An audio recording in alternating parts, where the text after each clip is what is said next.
안녕하세요. 매일 새로운 사연을 전하는 읽어주는 사연 라디오입니다. 구독과 좋아요, 많은 공유 부탁드립니다. 오늘의 사연 시작하겠습니다. 안녕하세요. 얼마 전 남편과 이혼한 30대 여성입니다. 부부 사이에 가장 중요한 건 믿음이라고 생각하는데 남편이 그걸 완전히 박살내버렸거든요. 남편은 그럴 의도가 아니었다 하지만 사람 마음이라는 게 한번 깨져버리니까 다시 붙이기가 참으로 어려웠어요. 무슨 노력을 해도 붙을 것 같지도 않았죠. 남편하고는 가게 손님의 소개로 만났습니다. 어디서부터 어떻게 설명해야 할까 싶은데 저는 아버지 얼굴을 한 번도 뵌 적이 없어요. 친정어머니가 저를 임신하고 얼마 지나지 않아 다른 여자가 생겼다며 집을 나갔다고 들었거든요. 그리고 이후로 한 번도 엄마나 저를 보러 온 적도 없었다고 하니 그냥 아버지한테 나는 없는 것보다 못한 존재였나 보다 하고 생각할 뿐입니다. 그리고 이런 이야기를 하면 사람들은 제가 많이 슬프겠다고 지레 짐작하던데 솔직히 그렇지만도 않아요. 아주 어렸을 때야 아버지가 없다는 건 불쌍한 거라고 생각해서 막연히 슬프기도 했었는데 나이를 좀 먹고 나니까 애시당초 나한테 존재하지도 않았던 사람 때문에 슬퍼할 이유가 없더라고요. 다만 그럼에도 불구하고 어떻게든 아버지의 빈자리를 채워주시려던 어머니가 안타깝고 불쌍하긴 했었지만요. 아무튼 아버지의 빈자리를 어머니는 특유의 억척스러움과 성실함으로 채워나가셨어요. 그래서 저도 그런 어머니를 힘들게 하면 안 된다는 생각에 일찍이 철이 들었죠. 어머니의 보람이 되고자 열심히 노력한 끝에 대학도 몇 손가락 안에 드는 곳으로 진학했고요. 하지만 불행은 제가 대학교 3학년이던 해 찾아왔습니다. 평소보다 늦은 퇴근을 하시던 어머니가 교통사고를 당하셨거든요. 게다가 어쩌다 사고가 났는지를 알게 되곤 정말 눈이 돌아가는 줄 알았어요. 운전자는 제 또래의 여자였는데 바닥에 떨어진 핸드폰을 주우려다가 브레이크 대신 악셀을 밟았다나요? 그래서 제 신호에 횡단보도를 건너가시던 저희 어머니가 그렇게 황망하게 세상을 떠나게 되신 거죠. 병원에 도착했을 땐 이미 의식이 없으셨고 손 써볼 방법이 없다고 하대요. 미치겠더라고요. 운전자가 미안하다고 사과하러 찾아오긴 했었는데 사람으로도 안 보였던 게 사실이에요. 아무튼 그렇게 돌아가셨습니다. 그리고 어머니가 운영하시던 호프집과 아파트를 제가 받게 되었죠. 곳곳에 어머니의 손길이 닿지 않은 곳이 없는 소중한 공간들. 그래서 당장은 정리할 엄두가 안 나더라고요. 어머니가 돌아가신 이후로 저는 정말이지 세상에 저 혼자 남은 기분이었습니다. 다행히 어머니를 알고 지내던 많은 분들이 저에게 기운내라며 격려를 해주셨지만 그 어떤 사람의 무슨 말로도 채워지지 않는 아픔과 공허함이 있었죠. 그리고 상황이 그렇다 보니 학교 공부도 무의미하게 느껴졌어요. 좋은 대학을 나와 좋은 직장에 들어가고 그러는 모든 게 어머니를 더는 고생시키지 않겠다는 제 나름대로의 목표가 있었기 때문이었는데 이제 그 어떤 것도 의미가 없는 기분이었달까요? 그런데 이때 저랑 친하게 지내던 친구 한 명이 그러면 어머니가 하시던 호프집을 제가 대신 해보는 건 어떻겠냐입니다. 몸을 쓰는 일을 하고 정신없이 바쁜 하루하루를 보내다 보면 어머니에 대한 그리움도 좀 줄어들 수도 있고 마음의 안정도 참을 수 있을 거라면서요. 그리고 그 친구가 나는 그랬어 하는데 생각해보니 제 친구는 저보다 더 이른 나이에 아버지를 잃었거든요. 마찬가지로 갑작스러운 사고가 이유였고요. 그래서 그런 친구가 하는 조언이라면 뭐랄까? 인터넷이고 어디고 돌아다니는 뜬구름 잡는 조언들보단 훨씬 그럴듯하게 들렸죠. 그래서 어머니가 돌아가시고 한 달 만에 호프집을 다시 열었습니다. 저희 어머니는 같은 곳에서 13년을 장사하셨고 그렇기에 가게가 다시 열렸을 때 정말 많은 분들이 찾아주셨어요. 그 중에는 저희 어머니의 비보를 접하신 분도 있었지만 그렇지 않은 분들도 계셨는데 어쨌든 제가 어머니의 딸인 걸 알고 이런저런 이야기들을 하시니 그것만으로도 왠지 좀 위로가 되는 듯하대요. 특히나 저는 몰랐던 어머니와의 추억을 늘어놓으시는 손님분들과 대화를 나누다 보면 어머니가 얼마나 좋은 분이었는지 다시금 알 수 있었죠. 그리고 그렇게 제가 호프집 운영을 해나간 지 4년쯤 되던 해 어머니 생전에 가깝게 지내셨다는 나이가 지긋하신 어떤 한 여사님이 저한테 좋은 사람을 소개시켜주고 싶다 하셨습니다. 그리고 사실 그런 제안은 처음이 아니었기에 제가 아니라고 괜찮다고 몇 번이나 사양했는데 여사님께서 얼마나 고집을 부리시던지요. 그래서 더 거절했다간 오히려 서로 불편해질 것 같아 어쩔 수 없이 알겠다 했는데 그렇게 소개를 받은 사람이 바로 남편이었습니다. 남편은 회사를 다니셨다는 아버님과 평생을 전업주부로 지내셨다는 어머님을 둔 남자였고 아래로는 2살 터울이자 저와는 동갑인 여동생이 있었어요. 중소기업에 다니고 있다고 했고 주말엔 주로 혼자 영화를 보러 가거나 가끔 볼링을 친다고 했죠. 그리고 여기까지 알게 됐을 때도 솔직히 저는 아무 생각이 없었습니다. 마음에 들고 말고는 아예 생각해보지도 않았고 그냥 아 그렇구나 하는 수준이었달까요? 그런데 남편은 어쩌다 제가 혼자 장사를 하게 된 건지 언제까지 혼자 장사를 할 건지 장사를 하는 게 뭐가 장점이고 뭐가 단점인지 저한테 궁금한 게 정말로 많아 보이더라고요. 그리고 어떻게 들릴지 모르겠지만 저에 대해서 끊임없이 궁금해하는 남편이 좀 고마웠어요. 진심으로 저를 신경 써주는 것 같았거든요.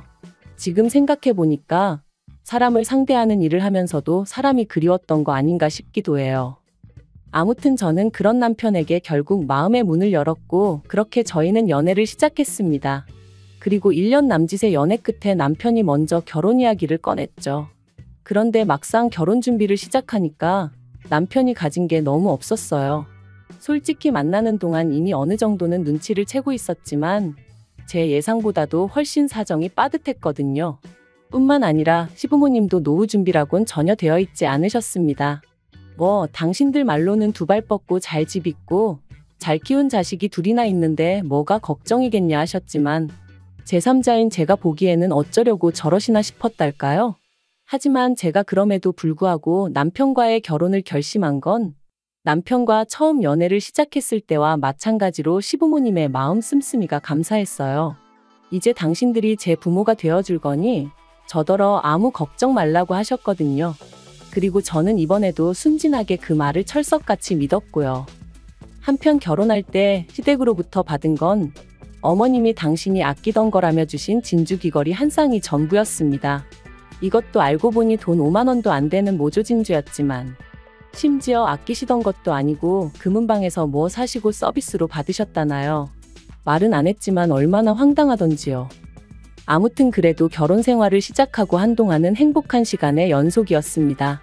부모가 되어주시겠다던 시부모님은 제 예상과는 달리 그다지 저를 따뜻하게 품어주시진 않으셨지만 그때만 하더라도 그건 제가 부족해서 그런 거라고 더 잘하면 해결될 문제라고 생각했어요.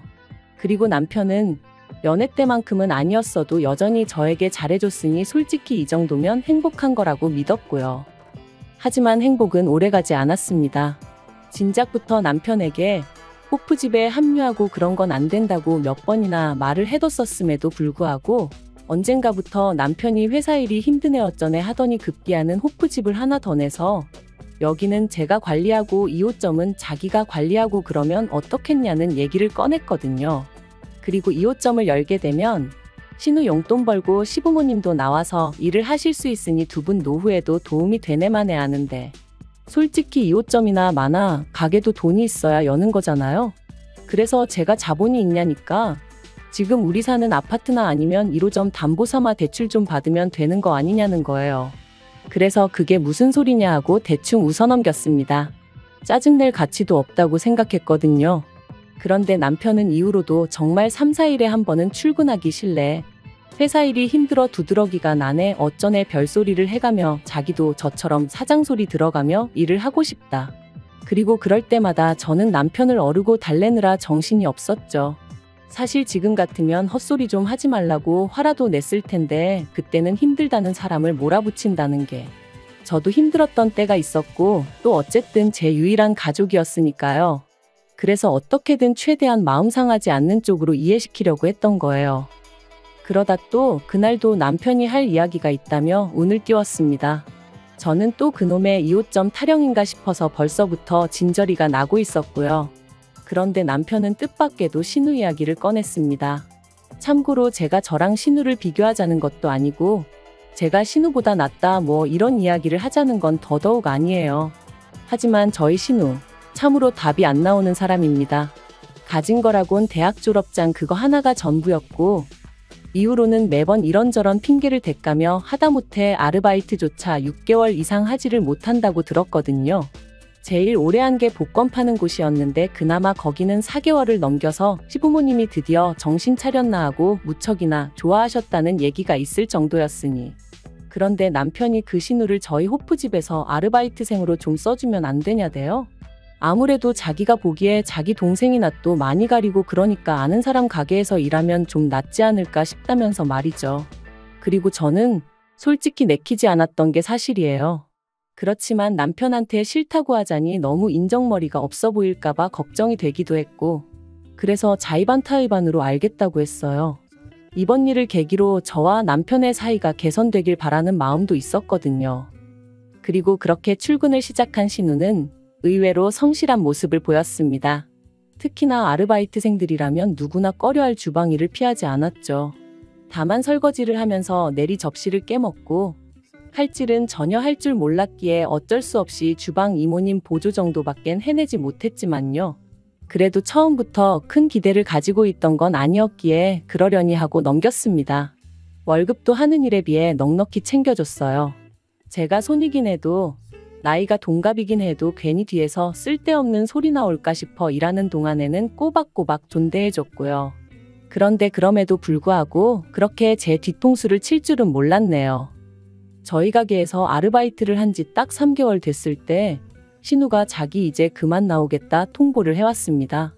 솔직히 호프집이 뭐 평생 직장도 아니고 하물며 신우였으니 관둔다는 말이 이해가 안 되는 건 전혀 아니었지만 그래도 3개월 만에 그렇게 나오니 좀 당황스러웠죠. 그래서 혹시 이유가 뭐냐니까 자기도 자기 사업을 좀 해볼까 한다길래 더는 붙잡지 않았어요. 오히려 응원을 해줬죠. 왜냐면 그때만 하더라도 그 사업이 저희 가게에서 100m 거리에 호프집을 새로 낸다는 뜻인 건 상상도 못했으니까요. 솔직히 신우가 무슨 가게를 어디서 하건 그건 신우의 자유니 제가 뭐라고 할 수는 없는 일이죠. 그런데 제가 정말 황당했던 건 신우네 가게의 컨셉이라는 게 저희 가게의 컨셉과 너무나 유사했기 때문입니다. 심지어 메뉴도 황당하리만치 똑같았고요. 그래서 어이가 없어 이게 다 무슨 상황이냐 하니까 신우가 한다는 말이 저더러 호프집 메뉴 가지고 특허라도 냈냐는 거예요. 그래서 남편에게 당신이라도 나서서 뭐라고 한마디 좀 해달라. 이건 경우가 아니지 않냐 했습니다. 그런데 남편이 보이는 반응이 더 황당했어요. 그러니까 진작에 자기 말대로 2호점 냈으면 신우한테 제 체면도 살고 얼마나 좋았겠냐면서 그랬으면 사장 대접도 받고 했을 텐데, 그리고 그런 말을 하는 남편의 반응을 보니 아, 신우가 저렇게 할 거라는 걸 알고 있었구나. 그러다 문득 신우를 뽑아달라고 한 게 남편이었다는 생각까지 나면서 이것들이 죄다 한통속이었구나 싶었죠. 그때 제가 느낀 배신감은 정말이지 이루 말을 할 수 없었고요. 그래서 저도 더는 말을 안 했습니다. 그래도 제가 장사를 해온 게 몇 년인데 겨우 3개월 어깨너머로 훔쳐본 신우가 얼마나 제대로 해낼 거란 생각은 안 들었거든요. 다만 그렇다고 치더라도 더는 당하고만 있을 수는 없다는 생각에 그때부턴 당장 남편도 그렇고 시부모님도 그렇고 제 가게 근처에는 얼씬도 못하게 했어요. 그러자 평소답지 않게 세 사람이 짝이라도 했는지 저더러 피곤해 보이네 어쩌네 하며 가게를 봐주겠네. 뭐 잠깐 자고 오라는 둥 헛소리를 해대더라고요. 하지만 정말이지 피곤해서 맨바닥에 쓰러질지언정, 제가 쌍코피를 흘릴지언정 이제 가게에는 한 발자국도 못 들이게 할 생각이었습니다. 또 한편으론 손님들에게도 제 속상한 사정을 털어놓았어요. 그래도 친정어머니 때부터 오랫동안 찾아주시던 분들이셨기에 저에게는 이모 같고 삼촌 같은 분들이 많았거든요.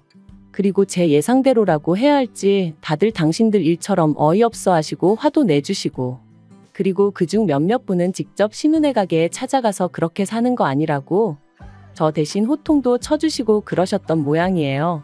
신우가 전화로 명예훼손이라며 저를 고소하겠다고 난리도 아니었거든요. 하지만 그게 끝이 아니었습니다.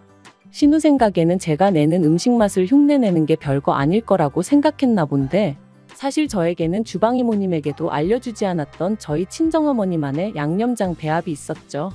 그러니 신우는 죽어도 제 음식 맛을 따라할 수 없었고요. 그러니 뭐 막말로 지가 저를 무슨 수로 이길 수가 있었겠어요. 결국 이래저래 인심 잃고 맛도 없으니 손님이 찾아줄 리 만무했고 그렇게 6개월 만에 가게 다 망하게 생겼다며 곡소리가 들려왔습니다. 그리고 그제서야 남편이 다시 한번 저에게 그러지 말고 좀 도와주라며 이러다 시부모님은 물론이고 자기까지 다 망하네 어쩌네 그러대요. 그래서 제가 그게 무슨 소리냐니까 한숨을 푹 쉬더니 실은 시부모님은 시부모님대로 자기는 자기대로 대출을 받아서 돈도 보태줬답니다. 자기는 정말 제 호프집 2호점을 차리는 심정으로 그랬다면서 말이죠. 어이가 없더라고요. 저랑 상의를 한 것도 아니면서 꾸역꾸역 2호점 타령을 해대는 꼴이라니. 그래서 그게 나랑 무슨 상관이냐 했습니다. 다들 한통속으로 내 뒤통수를 쳐놓고서 이제 와서 뭘 도와달라는 거냐고 다 같이 망하던지 어떻게 되던지 난 모른다 했죠. 그리고는 지난 6개월 동안 준비해왔던 이혼 서류를 꺼내 남편 얼굴에 집어던졌습니다. 이거나 먹고 떨어지라면서요. 사실 남편에게 배신감을 느꼈던 그날부터 저는 변호사들을 만나며 남편과의 완벽한 이별을 준비해오고 있었어요. 믿었던 만큼 치가 떨리게 남편이 미웠고 그때부턴 한 입을 덮고 자는 것도 진저리가 쳐졌으니까요. 하지만 그럴 때마다 제가 느낀 이 아픔을 남편도 똑같이 느끼게 될 날이 올 거라며 꾹꾹 눌러 참았고 얼마 못 갈 거라는 걸 알았지만 6개월 만에 나가 떨어질 줄은 또 몰랐는데 아무튼 벙찐 남편의 표정이 볼만하고 우습고 동시에 제 마음은 후련하면서도 복잡하고 그랬네요. 그리고 그 길로 저는 남편에게 내 집에서 나가달라 했습니다. 재산이야 뭐 결혼 생활이 얼마나 긴 것도 아니었고 남편은 뭐 자기 벌어 자기가 썼지. 제가 그 돈 덕본 건 하나 없어요. 그리고 법적으로 다투는 것도 돈이 있어야 하는 일 아니겠어요? 그래서 뭐 우여곡절 끝에 이혼했습니다. 남편은 물론이고 시부모님의 신우까지 제가 자기들 집안 말아먹었네 어쩌네. 말도 안 되는 소리 찍찍해대는 거 상대해주기가 얼마나 버거웠는지 말도 못해요. 그리고 지금 자유의 몸이 된 저는 간간히 들려오는 그 집안 사람들의 소식에 웃음만 납니다. 그 호프집 하나 한다고 얼마나 재산을 가져다 썼는지 그 네 식구가 18평짜리 아파트로 이사를 갔다는 소식을 들었거든요. 뭐 사이좋은 사람들이니 서로 복작복작 알콩달콩 잘 살겠죠? 저요? 저는 그 어느 때보다 잘 지내고 있습니다. 비록 이렇게 혼자가 된 저를 하늘에 계신 어머니가 보시면 어떤 마음이실지 그 생각을 하면 죄송스럽기도 하고 그런데 그래도 결국 이해해 주시고 계실 거라 믿어요. 그리고 앞으로는 제가 어느 구덩이에도 빠지지 않고 제 갈 길을 묵묵히 갈 수 있도록 이끌어 주시리란 것도요. 긴 이야기 들어주셔서 감사합니다. 오늘의 사연은 여기까지입니다. 구독과 좋아요, 알람 설정해주시면 앞으로 더 좋은 사연으로 찾아오겠습니다. 감사합니다. 감사합니다. 감사합니다. 안녕하세요. 매일 새로운 사연을 전하는 읽어주는 사연 라디오입니다. 구독과 좋아요, 많은 공유 부탁드립니다. 오늘의 사연 시작하겠습니다. 안녕하세요. 이혼을 생각하고 있는 30대 여성입니다. 제 얼굴에 침 뱉기 같아 부끄러운 얘기지만 전에는 주변에서 결혼하고 금방 이혼하는 부부들 이야기가 들려올 때면 왜들 애시당초 결혼할 때 좀 신중하게 하지? 얼마나 살았다고 이혼을 한다고 드는 걸까? 참 경솔하다 그런 생각을 했었거든요. 그런데 참 웃겨요. 저도 그런 사람들 중 하나가 된 걸 보면 말이죠. 이래서 사람이 남의 일에 함부로 이러쿵저러쿵 하면 안 되나 싶기도 하고 남편하고 이혼을 결심한 건 당연히 남편이 제일 문제지만 그래도 굳이 따지자면 시부모님 때문이라고 생각해요. 처음부터 그분들이 당신 입으로 하신 말씀만 잘 지켜주시고 억지만 쓰지 않으셨더라도 제가 이렇게 나가 떨어지진 않았을 것 같거든요. 네, 제가 먼저 이혼을 요구한 건 맞지만 솔직히 시부모님도 그렇고 남편도 그렇고 저를 어지간히 못 살게 굴었어요. 제정신 박힌 여자면 제가 아니라 누구라도 이혼 소리가 나오게끔 말이죠. 그리고 그 부분은 지금도 참 이해가 안 돼요. 막말로 제가 나간들 제 자리에 들어오겠다는 또 다른 미친 X가 있었던 것 같지도 않은데 왜 어떻게든 잘 살아보려던 저를 이토록 질리게 만들었는지 말해요. 남편하고는 소개팅으로 만났어요. 그때 제 나이 29, 남편 나이 33 둘 다 적은 나이는 아니었죠. 그러니까 말이 좋아 소개팅이지 솔직히 결혼도 아예 생각이 없었던 건 아니에요. 적어도 저는 그랬어요.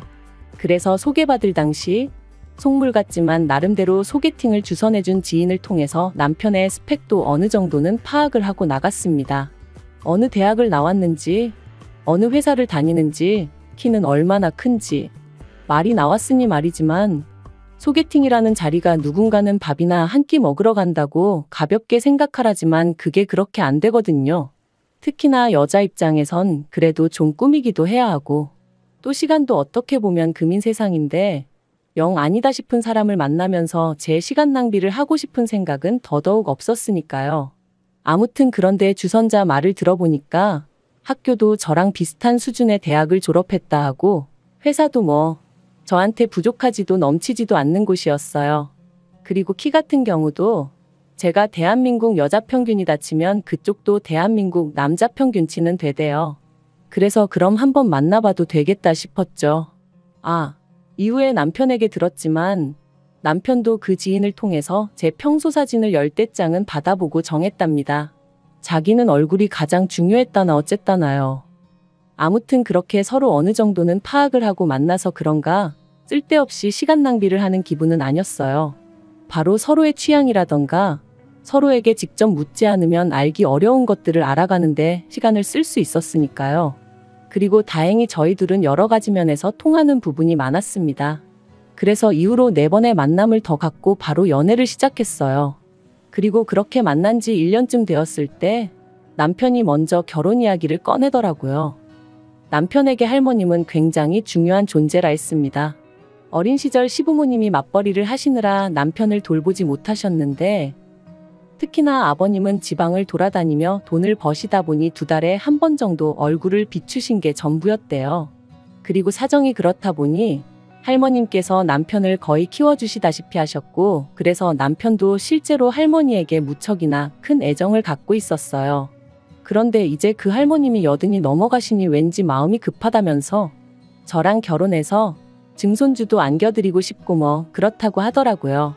그리고 이건 솔직히 제가 기대한 프로포즈 멘트와는 많이 달랐습니다. 너를 사랑한다, 너 아니면 안 된다. 이런 이야기가 듣고 싶었지. 너랑 잘 사는 모습을 보여드리고 싶다.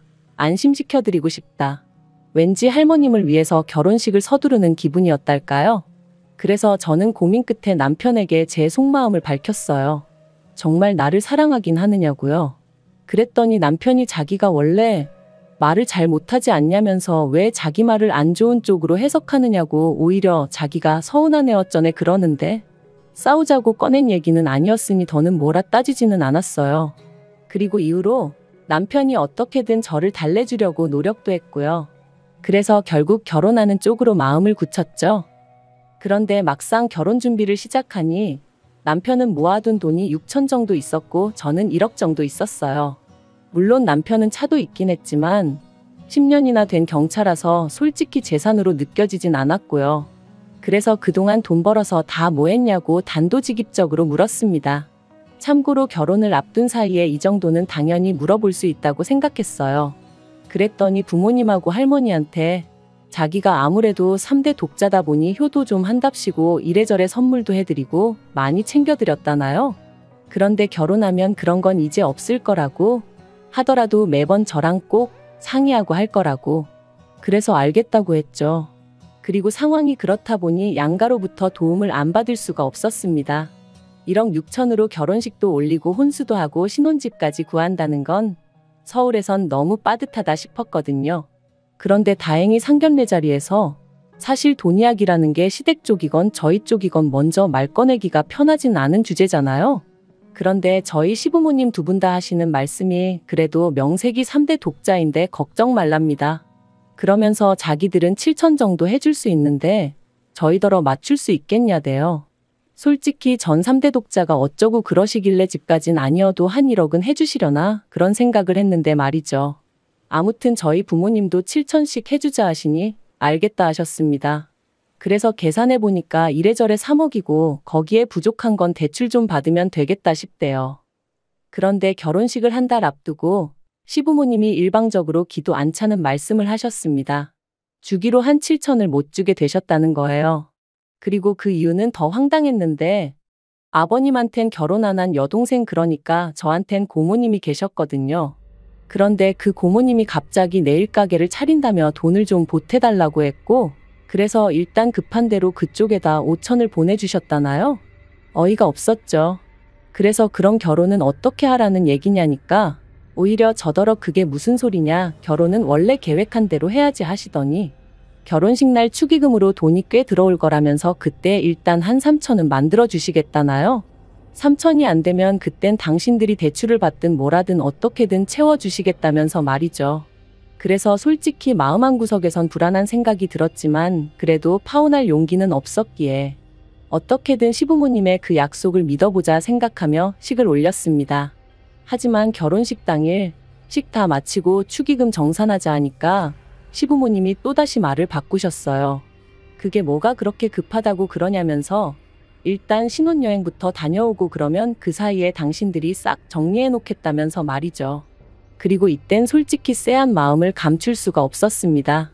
이러다 안 준다고 나오면 막말로 별 수 있나 싶기도 하고. 그래도 뭐 따져 물을 새도 없이 일단은 신혼여행을 떠났죠.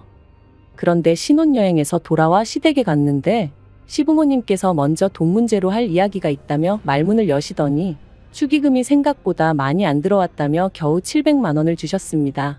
말 그대로 황당하기 그지없더라고요. 7천천만 원에서 2천만 원 주시더니 이제 700만 원. 솔직히 2,700만 원도 적은 돈은 아니었지만 계속 말이 달라졌던 탓에 화도 나고 속도 상했거든요. 그래서 남편에게 이를 어쩔 생각이냐니까 축의금이 안 들어와서 그렇다는데 어떡하란 말이냐며 저더러 제가 속상한 것보다 해주지 못하는 자기 부모님 속이 더 상하시지 않겠냐고. 그러니까 일단은 알겠다 하고 좀 시간을 드리자는데 이래서 사람들이 남편을 남이 편이라고 하나 별의별 생각이 다 들더라니까요. 하지만 남편 말대로 돈이 없다는데 그런 시부모님을 붙들고 제가 무슨 말을 한들 어디서 돈이 솟아날 리도 없고, 그래서 남편한테 이 돈 문제가 해결되기 전까진 내가 얼마나 살가운 며느리 노릇을 할 거라고 기대하지 말라고 했습니다. 당신이야 당신 부모님이니 그러려니 하고 넘어갈 수 있을지 몰라도 내 입장에선 나뿐만 아니라 우리 부모님까지 괜히 농락당한 기분이고, 그래서 기분이 너무 나쁘다고요. 그랬더니 남편도 뭐 탐탁치 않은 표정이긴 했지만 알겠다더군요. 그리고 이후로 시부모님과는 꽤나 대면대면한 상태로 몇 개월을 보냈습니다.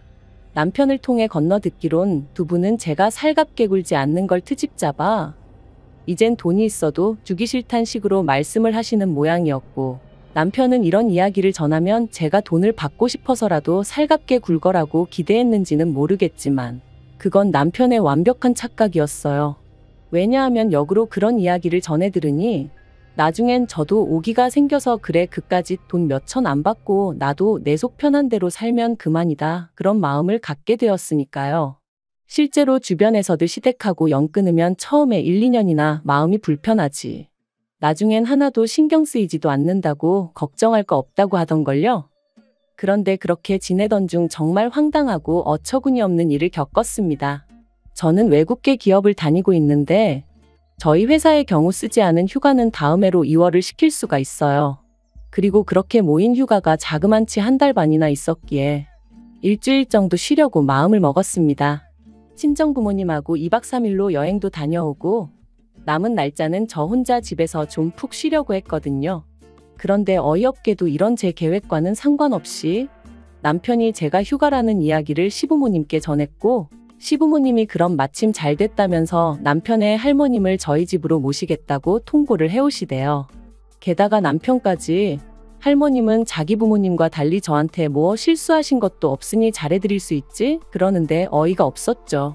그래서 나는 그렇게 못한다 했네요. 나랑 사전에 이야기가 된 것도 아니고 난 나름대로의 계획이 다 있으니까 할머님을 그렇게 모시고 싶으면 당신 휴가를 쓰던지 하라고 나한테 이렇게 무턱대고 할머님을 맡기지 마라고 딱 잘라 거절을 했어요. 그랬더니 이제 시부모님도 남편도 난리가 났습니다. 편찮으신 분을 상대로 여기로 모시겠다 했다가 다시 저기로 가시라고 했다가 그게 무슨 짓이냐면서 말이죠. 제 입장에선 정말 억울해 미치겠기에 남편더러 그러니까 당신이 휴가를 내고 일주일 동안 할머님 곁에 있으라 했는데, 그러면 남편은 자기가 어떻게 휴가를 일주일이나 내냐면서 그럼 자기 잘린다는 소리나 하고 있고, 정말이지 계속 같은 이야기의 반복이었어요. 사실 제가 할머님과 있는 걸 극도로 거부감을 나타냈던 이유는 할머님이 치매도 있으신 데다가 저보다 키도 덩치도 크셨거든요. 그렇다 보니 엄살이 아니라 체력적으로 감당할 자신이 없었습니다. 실제로 어머님은 할머님한테 머리채도 잡아뜯기신 적도 있다고 했으니까요. 그런데도 이번만큼은 남편도 제 편이 아니었습니다. 서운하네 어쩌네. 그래서 결국 알겠다고 일단 친정 부모님과의 여행을 다녀오고 이후로 할머님과 어디를 모시고 가는 건 어렵겠지만 그래도 한 집에서 봐드리긴 하겠다. 그리고 이때만 하더라도 저는 시부모님이 지방에 일이 있어 가셔야 한다고 그래서 저한테 부탁하시는 줄 알았거든요. 그런데 이것도 어이없어요. 나중에 알고 보니까 두 분이 저한테 할머님을 맡겨놓고 두 분도 그동안 너무 힘들었다며 여행을 다녀오신 거 있죠. 아니 그런 이유라면 아들인 남편한테 말씀하셨어야지. 어떻게 상의도 없이 저한테 그러실 수가 있는 건지. 아무튼 그런 연유로 할머님과 함께 있었는데 문제는 아니나 다를까 첫날부터 할머니가 얼마나 저를 힘들게 하시던지요. 특히나 저희 집에 모시고 나서야 할머님이 혼자 거동 자체가 어려우시다는 걸 알게 되었습니다. 이때 살짝 어머님도 고생이 많으셨겠구나 그런 생각을 아닌 게 아니라 하긴 했고요. 그리고 3일째 되던 날 기어이 일이 벌어졌어요. 할머니가 부엌에 물 들어가는 저를 냅다 밀치셨거든요. 그래서 제가 엉덩방아를 찍게 되었는데 그걸로 허리가 어떻게 된 건지 이후로 움직일 때마다 말 그대로 정말 허리가 뒤틀리는 것 같대요. 그러니 저도 모르게 몸을 사리게 되었고 그러다 결국 이번엔 할머님이 화장실로 가시다 넘어지셨어요. 그런데 이 일을 알고는 남편이 말 그대로 쌩난리를 치더라고요. 어떻게 편찮으신 어른 한 분을 모시질 못해서 이 사단을 만드느냐면서. 제 입장에선 너무 서럽고 화도 났어요. 정작 제가 다쳤을 땐 나이도 젊으면서 엄살 부리지 말라 괜히 약한 척하는 거냐 그런 소리나 해댔거든요. 그래서 저 때와는 상반된 남편의 반응을 보니 얼마나 정이 떨어지던지. 그래서 그 길로 친정에 왔어요. 친정에 와서 곰곰이 생각해 보는데 생각할수록 분한 거예요. 결혼식 때도 얼렁뚱땅 돈도 다 못 받고 식을 올렸는데 이제 제 휴가를 핑계로 할머님을 모셔다 놓더니 할머님 병세나 제 상황은 생각도 안 하고 그저 서운하다 괘씸하다만 해대는 게 그래도 이때까지는 이혼 생각보다는 할머님은 다시 시부모님 댁으로 모시고 남편이 저에게 정식으로 사과하면 넘어갈 생각이었어요. 그런데 남편에게 빨리 시부모님더러 모시고 가시라 연락드리라니까 그렇게는 못한답니다. 며칠 계시는 동안 손자된 도리도 못했다면서 자기가 그렇게 못한다고 당분간 같이 지내면서 챙겨드려야겠다며 저더러 아직 휴가만이 남아있지 않냐고 회사에 그거 써야겠다고 하라는 거예요. 그리고는 저한테 이참에 할머님한테 좀 잘해드리고 정도 붙이라면서 자기한테는 뭐 세상 그 누구보다 소중한 분이라나요? 참나 그렇게 소중하면 당신이 곁에 있으라 했습니다. 나는 막말로 생판 남이나 다름없는데 나더러 치매 걸린 할머님을 어떻게 모시라는 거냐 못한다 했죠. 솔직히 까놓고 말해서 남편은 당연하고 시부모님하고도 제가 원만한 사이였으면 좋은 마음으로 노력해보겠다는 소리가 나왔을지도 모르죠. 하지만 그때 제 심정은 내가 왜 그렇게까지 해야 되지? 였어요. 그런데 남편은 계속해서 이건 말이 되네 안 되네. 그리고 저는 저대로 그런 남편을 보고 있으니 도끼가 오르더라고요. 그래서 친정에서 출퇴근해 가면서 그 사이에 집을 내놨습니다. 여담이지만 처음으로 남편이 결혼할 때 돈을 쥐꼬리만큼 들고 와서 다행이단 생각이 들었어요. 그래서 제가 제 명의로 집을 계약할 수 있었거든요. 아무튼 부동산에다가 금매로 내놓고 또 타이밍 좋게 사겠다는 사람이 나타나서 남편에게 집 팔았으니 그런 줄 알고 할머니 모시고 나가라 했습니다. 그랬더니 남편은 남편대로 자기 이제 회사 복귀해야 되는데 무슨 말도 안 되는 소리를 하냐면서. 알고 보니 남편은 제가 결국 체념하고 돌아와서 할머님을 모실 줄 알았던 모양이에요. 어이가 없었어요. 무슨 근거로 그런 착각을 하나 싶은 게. 그리고 그렇게 남편하고 대판 싸우고 결국 이혼 이야기가 아닌 게 아니라 나왔죠. 저처럼 계산적인 여자하고는 자기가 질려서 못 살겠다길래 나야말로 너나 너희 가족처럼 염치 없는 사람들하곤 두 번 다시 상종도 못하겠다 해가며 어쨌든 또 하나 다행이었던 건 결혼 비용 문제로 마음이 많이 상했던 만큼 혼인신고는 미루고 있었거든요. 그래서 이혼하는 건 일도 아니었어요. 다만 남편이 자기가 결혼할 때 들고 온 돈을 고스란히 돌려달라길래 그걸로 또 한바탕 소란이 있긴 했었지만요. 남편은 저랑 헤어지고 자취방을 구한 듯했고 할머님은 시부모님 댁으로 가신 눈치예요. 남편이 저 때문에 할머님 건강만 악화되셨다며 책임을 묻겠다길래 그러라 했는데 뭐 아직까지 이후로 들려오는 소식은 없네요. 저희 헤어질 때 시부모님도 당연히 난리셨어요. 그까짓 돈 몇천 때문에 그러냐며 저더러 밴댕이 소갈딱지라는 둥 아주 쪼잔한 애라는 둥 막말을 하셨는데 저라고 헤어지는 마당에 뭐 한다고 그런 소리를 듣고만 있었겠어요. 저도 그런 시부모님께 그렇게 말 바꾸고 거짓말하고 그러시지 말라고 사람이 아주 우스워 보인다고 그랬죠. 솔직히 윗사람한테 욕먹는 아랫사람보단 아랫사람한테 욕먹는 윗사람이 타격이 더 크잖아요. 그래서 전 좀 후련하더라고요. 아무튼 앞으로는 무슨 소식이 들려오든 궁금하지도 않고 그쪽 집안에 무슨 일이 생기건 쳐다도 안 보려고요.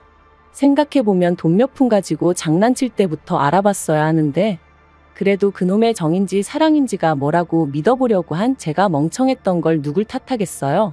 그냥 비싼 돈 내고 인생수 엎드른 셈 치렵니다. 긴 이야기 들어주셔서 감사합니다. 오늘의 사연은 여기까지입니다. 구독과 좋아요, 알람 설정해주시면 앞으로 더 좋은 사연으로 찾아오겠습니다. 감사합니다. 감사합니다. 감사합니다. 안녕하세요. 매일 새로운 사연을 전하는 읽어주는 사연 라디오입니다. 구독과 좋아요, 많은 공유 부탁드립니다. 오늘의 사연 시작하겠습니다. 안녕하세요. 내년 3월에 결혼을 앞두고 있던 예비 신부입니다. 과거형으로 적은 이유는 짐작하신 것처럼 파혼했기 때문이고요. 물론 아직 예비 신랑이었던 남자친구는 받아들이지 못한 눈치지만요. 아무튼 저는 결정을 내렸고 그러니 예비 신랑이 아닌 편의상 남자친구라고 칭하겠습니다. 남자친구는 제 파혼 결정을 통보받고는 저한테 사람이 그러는 거 아니라면서 제가 이렇게 피도 눈물도 없는 사람인 줄 몰랐다고 저와 함께한 지난 세월들을 보상하라며 억지를 쓰고 있는데 정말이지 다른 사람들에게 한 번쯤은 물어보려고요. 남자친구 말대로 제가 냉혈한이라 이런 결정을 내릴 수 있었던 건지 말해요. 남자친구하고는 대학교에서 만났습니다. 신입생 동기였거든요. 그런데 저희 과가 학교 내에서도 정원이 30명 남짓으로 굉장히 적은 과였어요. 그렇다 보니 남자친구하고 저는 의도했건 의도하지 않았건 시간을 같이 보내는 일이 자주 있었습니다.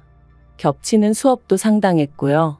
그래서 누가 먼저랄 것 없이 조금씩 가까워졌고 그러다 남자친구가 군대를 다녀오고 저는 유학을 다녀오고 복학하고 나니까 다들 어디로 갔는지 강의실에서 아는 얼굴이라곤 서로밖에 보이질 않았던 거죠. 그래서 이후로는 더 자주 더 오래 붙어 다니게 됐어요.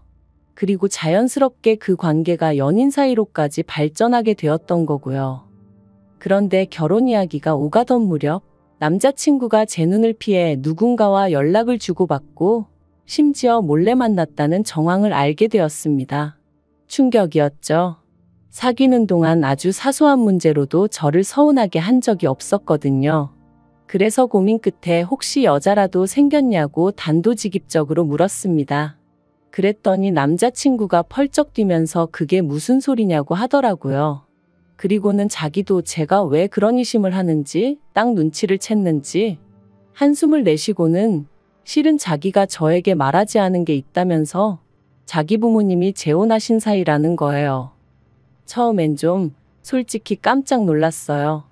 왜냐하면 이미 남자친구 부모님을 몇 번이나 만났었는데 두 분 사이도 너무 좋으셨고 특히나 새어머님, 그러니까 제가 그때까지도 당연히 남자친구의 원래 친어머니라고 생각했던 그분이 남자친구를 대하시는 건 제 어머니가 저를 대하시는 모습과 별반 다를 게 없었거든요. 아무튼 남자친구는 상황이 이렇게 되었으니 더는 감출 게 뭐가 있겠냐면서 자기 이야기를 시작했고 그 이야기는 꽤나 충격이었습니다. 남자친구의 아버님과 남자친구를 낳아주신 친어머님은 남자친구가 초등학교 때 헤어지셨대요. 그리고 그 이유는 아버님이 아닌 친어머님의 외도였고요. 아버님이 눈치를 채기도 전에 친어머님이 먼저 남자가 생겼다며 일방적으로 이혼을 요구하셨답니다. 하지만 그럼에도 불구하고 아버님은 자식까지 있는 여자가 어떻게 그렇게 쉽게 가정을 버릴 생각을 할 수가 있냐고 이혼은 못 해준다고 버티셨대요. 그러면서 지금이라도 정리하고 돌아오면 두 번 다시 입에 올리지도 않겠다. 아무 일도 없던 것처럼 용서하고 살겠다. 그렇게까지 말씀도 하셨다나요? 하지만 친어머님은 사랑 없이 못 산다. 자식도 필요 없다. 자기를 놔달라. 그래서 그렇게 결국 두 분은 이혼하셨답니다. 그런데 더 황당한 건 이혼하고 나서 보니까 친어머님이 사채를 엄청나게 빌려 쓰셨더라는 거예요. 그래서 아버님이 남자친구만 데리고 거의 야반도주하듯 이사를 가셔야만 하셨다고요. 이후로 아버님은 지금의 새어머님을 만나 재혼을 하셨어요. 두 분은 어린 시절 친구 사이였고 당시 새어머님은 사별을 하신 상황이었다고요. 남자친구 말로는 자기가 듣기에 새어머님이 더 적극적으로 다가오셨는데 그런 새어머님께 아버님이 나는 가진 게 없어서 너를 행복하게 못 해준다 하셨답니다. 하지만 새어머님은 사별한 남편이 남기고 간 유산도 있고 또 친정 자체가 워낙 잘 살던 집이라 그런 건 아무 문제가 안 된다 하셨대요. 그저 바라는 게 하나 있다면 건강하게 오래오래 옆에 있어 달라고. 아무튼 그래서 두 분이 재혼을 하게 되셨고 그때부터 남자친구가 말하길 모든 것이 달라졌답니다. 새어머님이 빚부터 시작해서 많은 부분을 해소시켜 주셨다고요. 그런데 그렇게 아버님과 남자친구가 조금씩 새로운 가정에 적응해 나가던 때 남자친구가 친어머님으로부터 연락을 받았답니다. 친어머님께선 남자친구에게 엄마가 그립지 않았냐며 미안하다고 너만 괜찮다면 예전처럼 돌아가고 싶다 뭐 그런 말씀을 하셨다대요.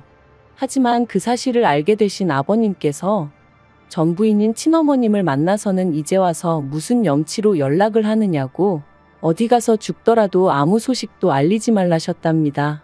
그리고는 한 번만 더 우리 주변에서 얼쩡거리면 평생 후회하게 만들어주겠다 뭐 그런 식으로 경고를 하셨다고요. 이 이야기를 들었을 땐 정말 놀랐어요. 평소에 제가 뵌 아버님은 말수가 많지는 않으셔도 배려가 넘치시고 따뜻하신 분이셨으니까요. 아무튼 상황이 그랬음에도 불구하고 남자친구는 결국 친어머님을 끊어내지 못했답니다. 저한테 그러더라고요.